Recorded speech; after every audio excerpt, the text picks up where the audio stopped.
បាទថ្ងៃនេះដែរគឺខ្ញុំមកបង្ហាញអំពីមាត្រកោណអញ្ចឹងដើម្បីឈានចូលទៅដល់ការបកស្រាយនៅរូបមន្តមាត្របកោណឥឡូវយើងឈានចូលទៅមើលវីដេអូនៃការធ្វើបទបង្ហាញទាំងអស់ឥ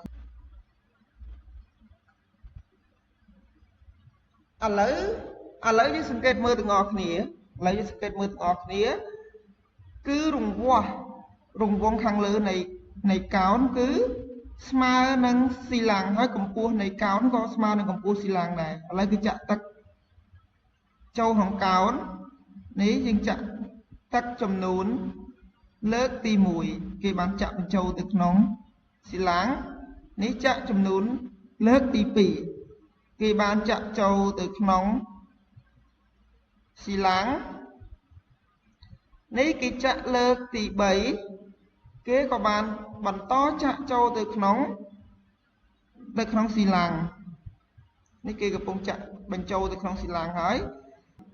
ដោយសារតែយើងសង្កេតឃើញថានៅរង្វាស់មាត្រកោណ3ដងទើបស្មើទៅនឹងស៊ីឡាំងមួយឥឡូវយើងទាញបានបែបណាយើងទាញបានបែបអញ្ចេះគឺមាត្រស៊ីឡាំងនេះដែលយើងបានរៀនរួចហើយគឺស្មើនឹង πa ការ៉េ50អញ្ចឹងមាត្រកោណនេះគឺស្មើ1/3នៃ a ការ៉េ50ព្រោះកោណនេះតូចជាងស៊ីឡាំងចំនួន3ដងអញ្ចឹងយើងទាញបាន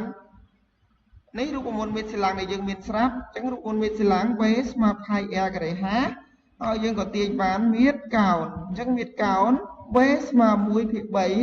ការ៉េ50ដោយសារតែយើងឃើញវាចាក់ទឹកចំនួន3ដងនៃកោណទើបស្មើទៅនឹងទើបពេញនឹងស៊ីឡាំង1អញ្ចឹងយើងទាញបានមាត្រកោណស្មើ v ស្មើ1/3 πaការ៉េ50